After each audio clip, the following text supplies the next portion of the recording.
Olha, o debate sobre direitos indígenas no Brasil, ele quase sempre é colocado como um conflito, né? De um lado, os povos originários e do outro, os interesses do país. Mas e se essa oposição toda for, na verdade, um falso dilema? É isso que a gente vai explorar hoje com base no trabalho super interessante da jurista Natália Albuquerque Dino. A ideia dela é que consultar os povos indígenas não enfraquece o Brasil, muito pelo contrário, fortalece e muito a nossa democracia. Essa frase do Lindomar Terena, ela é forte, né? É para começar já colocando as coisas em perspectiva. Porque, no fundo, por trás de toda a discussão de leis e processos, o que existe são pessoas. A frase "quem não é visto, não é lembrado" é a chave de tudo. Pensa bem, quando se nega a participação, um povo inteiro fica invisível.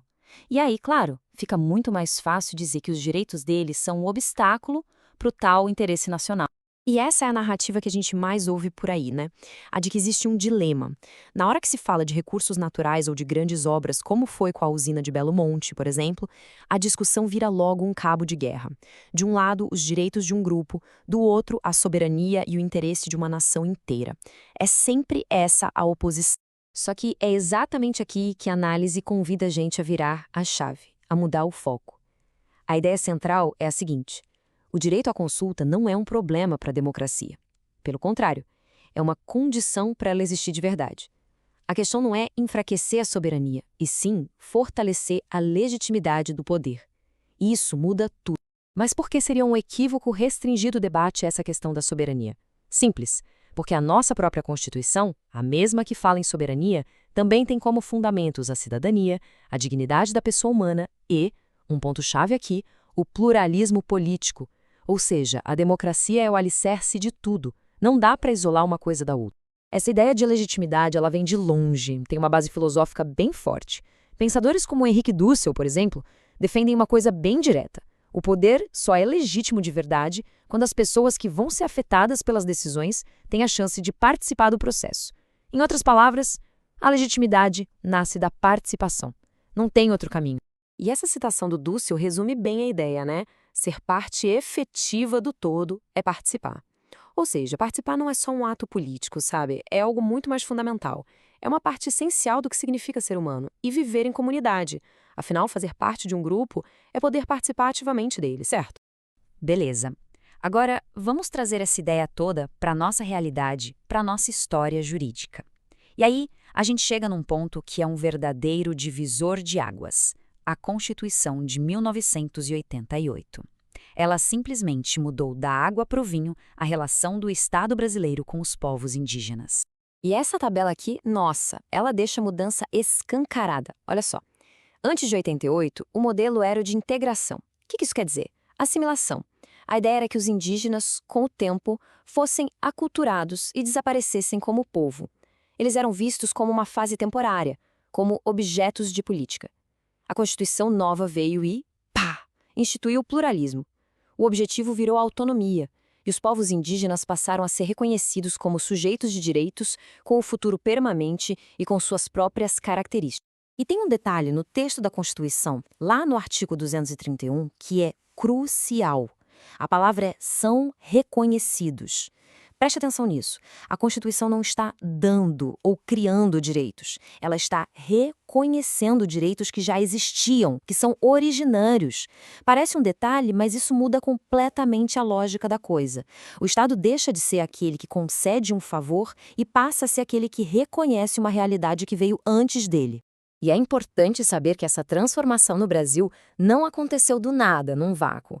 Ela estava totalmente em sintonia com um movimento que estava ganhando muita força no mundo todo.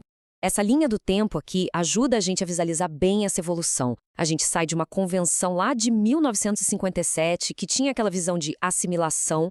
Aí, em 88, vem a nossa Constituição, já com a ideia de pluralismo. E logo no ano seguinte, em 89, surge a nova Convenção, a 169, que abandona de vez a assimilação e abraça a participação. Anos depois, em 2004, o Brasil oficializa essa convenção por aqui, se alinhando de vez a essa nova visão global. E olha que interessante, às vezes, uma única palavra pode revelar uma mudança de pensamento gigantesca. A convenção antiga falava em populações. É um termo meio frio, né? Numérico, passivo. A nova convenção troca populações por povos. E povos é uma palavra política. Ser um povo significa ser um sujeito coletivo, que tem voz, que tem direitos, que tem a capacidade de participar das decisões. Então, para resumir a ópera, os pilares da Convenção 169 são basicamente estes. Primeiro, respeito às culturas, aos valores, às instituições indígenas. Segundo, promover os direitos deles em pé de igualdade com todo mundo.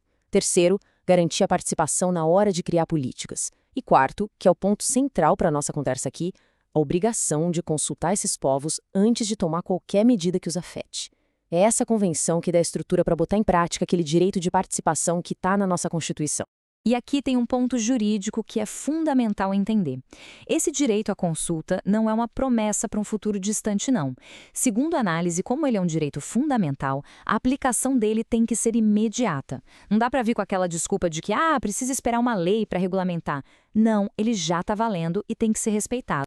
Tudo isso nos leva, então, para a pergunta de $1 milhão. A que gera mais polêmica. O que, afinal de contas, significa essa tal de consulta na prática? Como ela funciona? Vamos direto ao ponto, sem rodeios, porque é aqui que o debate pega fogo. Ter o direito de ser consultado é a mesma coisa que ter o poder de veto? A resposta, de acordo com a análise da autora e com as interpretações dos tribunais e da própria OIT, é um claro e sonoro não.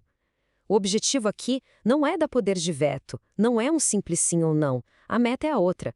É criar um processo, um diálogo de boa-fé, com a intenção genuína de se chegar a um consenso ou a um consentimento. E esse diálogo de boa-fé não é qualquer conversa. Ele tem pilares bem definidos. Primeiro, as duas partes têm que estar ali com a intenção real de buscar um acordo. Segundo, a informação tem que ser completa, acessível, clara, nada de letrinha miúda. Terceiro, o objetivo é sempre tentar chegar a um consenso, a um caminho que seja bom para todo mundo. E quarto, um ponto importantíssimo. Se mesmo com tudo isso não rolar um acordo, o Estado não pode simplesmente virar as costas e fazer o que quer.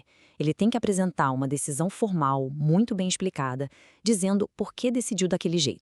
Então, o que essa análise toda nos mostra é que a consulta não é um obstáculo, mas sim uma peça essencial para a legitimidade da nossa democracia. Mas aí, mesmo com as regras claras, fica o grande desafio, a pergunta que realmente importa: como é que se garante um diálogo que seja de verdade, equilibrado e justo, quando historicamente o poder não é igual para os dois lados? A resposta para essa pergunta, talvez seja ela que defina o que a democracia realmente significa.